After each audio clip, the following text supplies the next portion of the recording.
In this video, we are going to take a look at how to find the interval and the radius of convergence for a power series that is not centered at zero. It turns out it is actually very easy, and there is this level of unnecessary difficulty, which a lot of instructors do, but there is a simple thing you can do for these series. So what's the difference? Well, regular power series centered at zero just has x to the power n.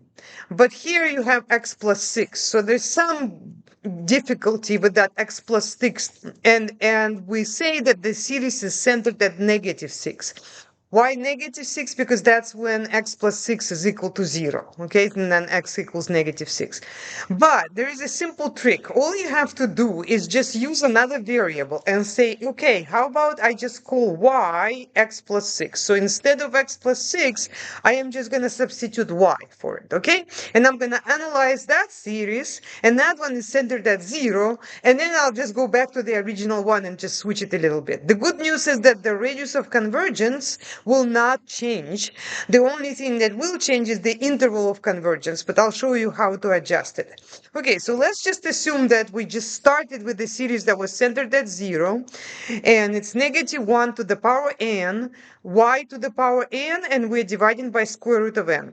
So the first step is in determining the interval and radius of convergence is always to use the ratio test. Ratio test says that if we can find the limit of a next term, like an plus 1, and we divide it by the previous term, an, if that limit is less than 1, then the corresponding series converges absolutely. If that limit is more than 1, the corresponding series diverges, and if the limit is equal 1, we don't know. The test cannot be used. Okay, so how are we going to find this an plus 1? Well, what you do is you go back to your series, and wherever you see your n, and you see it here, over here, and over here, you're going to replace that with n plus 1 in parentheses. So that's also important because you want to put parentheses. And any negatives that you see, you drop. The negative 1 to the power n is basically like a switch that goes from negative 1 to positive 1. But when you take absolute value of that, that just becomes 1. So you do not need it, okay? What you do need is the absolute value around y itself, because everything else, if we get rid of the negative 1 to the power n, is positive, but y itself could be negative, and then you have a problem. So we're going to surround y by absolute values, and then we're going to raise it to the power n plus 1. Okay, I think I need to put parentheses. And then we divide that by square root of n plus 1. And again, this part, we do not replace anything because that's just going to be absolute value, which will disappear. Then you have absolute value of y to the power n, which is the nth term, divided by square root of n. Okay, so how do we simplify something like that? Well, what we're going to do is instead of division, we're going to switch it to multiplication. So when you're dividing by a fraction, it's the same as multiplying by its reciprocal. So we're going to get absolute value of y to the power n plus 1 divided by square root of n plus 1. And then we are going to flip these, right? Switch them. The top and the bottom. So this is going to be square root of n on the top, and then we're going to have absolute value of y to the power n on the bottom, and we are multiplying, right? So instead of dividing, we are now multiplying. Okay, so the next thing I'm going to do is write these things like one under the other, kind of line them up. Okay, so I've got absolute value of y to the power n plus 1 divided by absolute value of y to the power n. And then I have square root of n divided by square root of n plus 1. Now, I taught my students a trick that can be used for any polynomial. At infinity, when you're trying to figure out the limit, when n goes very large, grows very large, unboundedly large, the plus 1 in the polynomial makes no difference. In fact, the only terms that matter are going to be these. So you can drop the plus 1 in the limit and it's not going to matter. And then you're just going to wind up with square root of n divided by square root of n, which is simply just 1. But When plus 1 is in the power, it cannot be dropped. It's very important to know that. It's only this trick only works when you have a polynomial and then let's say you're taking a square root of it, that's fine. But when the plus 1 is in the power, it cannot be dropped. So then the question is, what do you do with that? What do you do? Well, what you do is you use properties of exponents. When you have a quantity raised to one power and then you're dividing it by the same quantity but raised to a different power, we simply just subtract the powers. So we're going to get absolute value of y, and then it's going to be n plus 1 subtract n, right? So we subtract this minus that. And notice what happens. The n right here and right here cancels out, and that will just turn out to be absolute value of y to the power 1, which is just absolute value of y. Okay? So that's what's going to happen to that. So, okay, so let me write that down. So we're going to have a fraction. Absolute value of y is going to be here. And for now, I am just going to put the square roots in there. I think square root of n is on the top and square root of n plus 1 is on the bottom. All right, and then at this point, I dropped at a plus 1. Square root of n cancels out, and I wind up with just absolute value of y in the limit. Okay, so now let's go back to the ratio test. What was the ratio test saying? It was saying if the limit that you get over here, if that is less than 1, then your series converges absolutely. If the limit is greater than 1, then the series diverges. And if the limit equal 1, the test cannot be used. So it's inconclusive. Now, when you look for convergence, you do not want divergence. So you want your limit to be less than 1, right? And so if absolute value of y is less than 1, then what is going to be the interval? How is that going to look like? So when you say that absolute value of a number is less than 1, what do you mean by that? So let's say this is your number line. Remember that absolute value is the distance to 0. So you are saying the distance from my number to 0 is less than 1. Well, how can that happen? Well, that's going to happen on this interval. So if you are between -1 and 1, then your distance to 0 is less than 1. Okay, so that means our interval of convergence is going to look like this, -1, 1. And that would have been it. And then what this is, this right here, this number is called radius of convergence. And it's always negative radius, positive radius. That's the way it works. Because when you solve the absolute value, it's always going to be the same on both sides, which is opposite signs, right? But the idea here is this. What about the endpoints? That's the problem, because ratio test tells you for sure what happens when the radius is less than 1.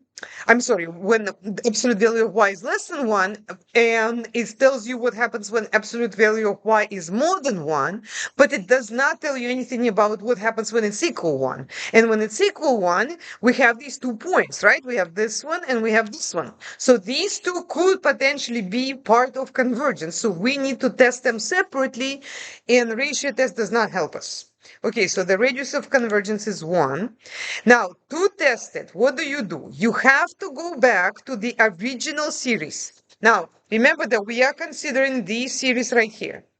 And our left-hand point was y equals -1. So we're going to plug that -1 for y. However, you need to know what will happen, and this is super important to understand how to simplify it once you plug it in. So you're going to get -1 to the power n, and then again, instead of y, in parentheses, I plug -1, and then I divide that by square root of n. So if anybody leaves it like that, your teacher is not going to like it, okay? Because you're supposed to know what happens to this thing right here. Now, if you ever are lost, just go to your calculator and plug in some numbers like -1 squared multiplied by -1 squared, or -1 cubed multiplied by -1 cubed, and so on. You will see that every time you will get 1. But why does that happen? Well, when you have a number raised to a power times another number raised to a power, you can actually bring them under the same, like put them in the same parentheses and raise them to a power. So this is going to be product to power thing, okay? So you got -1 multiplied by -1 in parentheses. But what is that? -1 times -1 is 1, right? And then when you raise it to the power n, it is going to be just 1. So your top is just going to be 1 divided by square root of n. Okay, so this is going to be 1 divided by square root of n. Now, hopefully you do realize that this is a special series, and we call it a p-series. Now, you should know that square root of n is the same as n to the power 1/2. So we have a p-series with p more than 1 or less than 1. Well, 1/2 is less than 1. So it's p-series with p less than or equal to 1, which means it diverges. Okay, so it does go to 0. The terms go to 0 of these series, but not fast enough. So the whole thing is going to diverge. Next, we are going to figure out what happens at the other endpoint. So now we are going to look at the right endpoint, which is y equals 1. Okay, so let's substitute that and see what happens. So I've got -1 to the power n, and then I have 1 to the power n, and then I'm dividing that by square root of n. But what happens to this guy? Well, 1 to any power is just 1. So -1 to the power n multiplied by 1 is just going to stay -1 to the power n.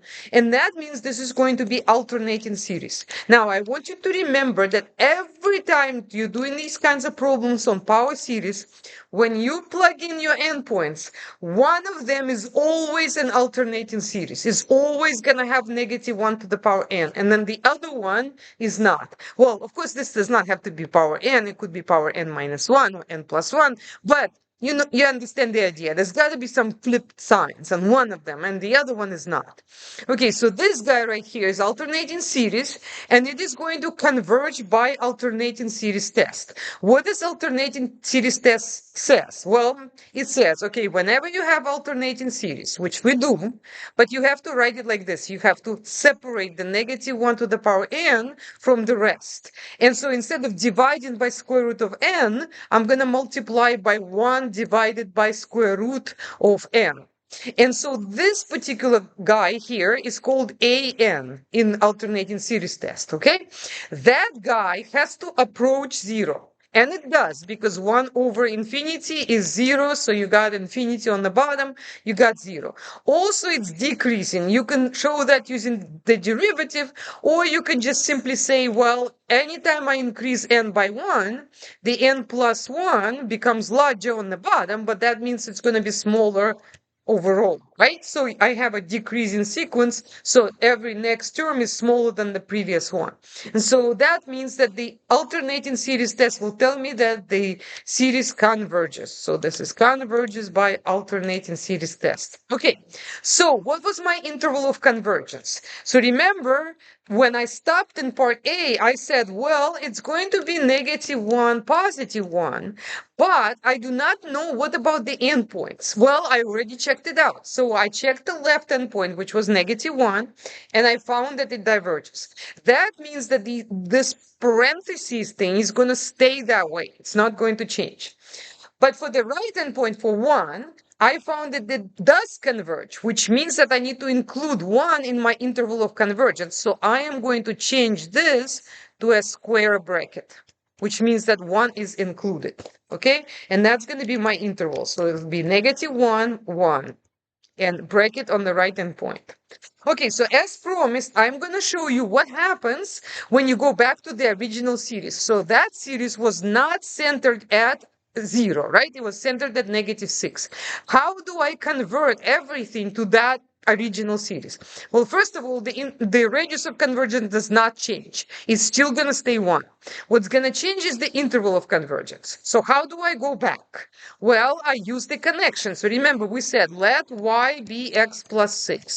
Now solve this for x. So if you subtract 6 from both sides, you're going to wind up with y minus 6 equals x. Y is -1. -1 minus 6 is -7. That would be the new x. And when y was 1, the x is 1 minus 6, which is going to be -5. Okay, so that's what my interval is going to look like. So it's going to start at -7, end at -5, and as before, now -5 will be included in the answer.